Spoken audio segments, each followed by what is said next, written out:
Hundi keenya yoo karaa isaa dhaquun keenya nafu sichiin ni nafu nuti deema malee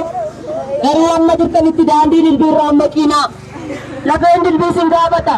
dhiigni dambii dhaataa keessatti dhangala'ee sin gaafata uummanni Oromoo qeerroon iddoo kana jirtan qarreen iddoo kana jirtan hundumti keessan iyyuu daandii dilbiirraa amma qiinaa imaanaa dilbii kudhaana godhaa mormattidha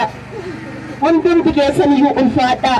ani dilbiin agne kan dilbii jaalu hedduu as keessatti naa dhalatee jira kan dilbiin kaayyoo isaa irratti guddisee hundumtu cina koo jira ijoolleen maakoo hundi ishee obbolaa kooti ani dilbii tokkoon dhabe malee dilbii kumaatama tooramee jira imaanaa dilbiin sinitti kenne iftuutiin jabeessaa iftuutiin hin gatiinaa iftuu irratti shira yaadiinaa yootiin iftuu irratti shira yaaddani yootiin obbolaa dilbii irratti shira yaaddani yootiin imaanaa dilbii nyaattani guyyaan tokko dhufa guyyaa dilbiin qabee sin gaafatu galatooma